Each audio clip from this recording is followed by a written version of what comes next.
Livre de la Genèse, chapitre 49. Jacob appela ses fils et dit « Assemblez-vous et je vous annoncerai ce qui arrivera dans la suite des temps.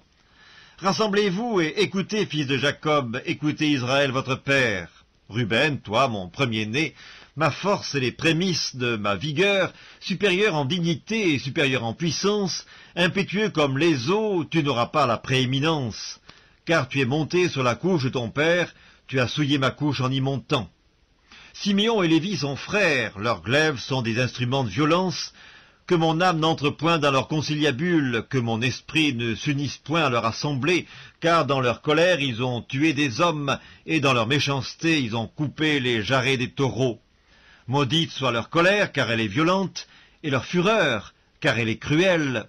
Je les séparerai dans Jacob, et je les disperserai dans Israël.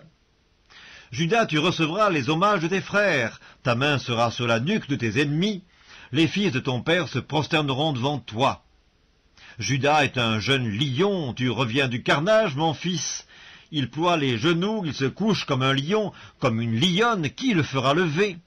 Le sceptre ne s'éloignera point de Judas, ni le bâton souverain d'entre ses pieds, jusqu'à ce que vienne le Shilo et que les peuples lui obéissent.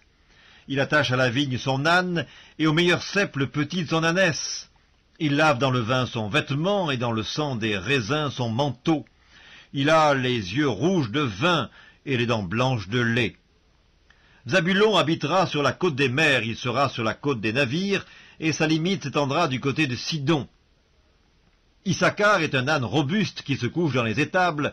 Il voit que le lieu où il repose est agréable, et que la contrée est magnifique.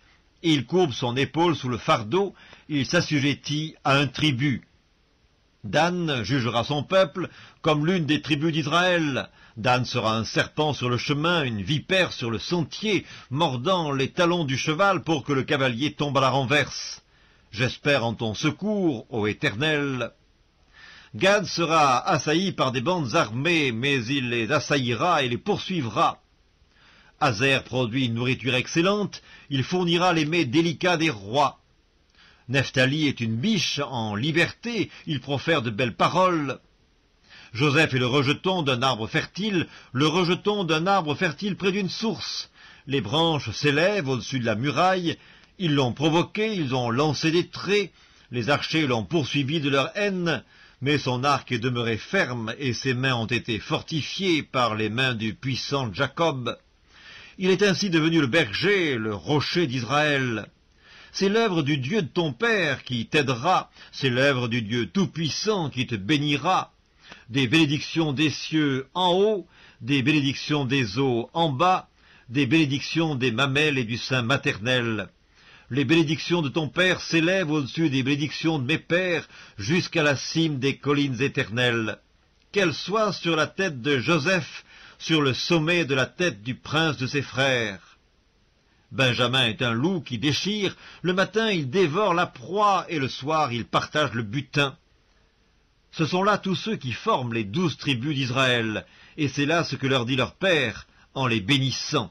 Il les bénit, chacun selon sa bénédiction. Puis il leur donna cet ordre, je vais être recueilli auprès de mon peuple, enterrez-moi avec mes pères dans la caverne qui est au champ d'Ephron, le Hétien, dans la caverne du champ de Macpéla, vis-à-vis de Mamré, dans le pays de Canaan.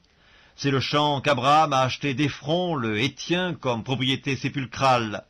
Là, on a enterré Abraham et Sarah, sa femme. Là, on a enterré Isaac et Rebecca, sa femme. Et là, j'ai enterré Léa. Le champ et la caverne qui s'y trouvent ont été achetés des fils de Heth.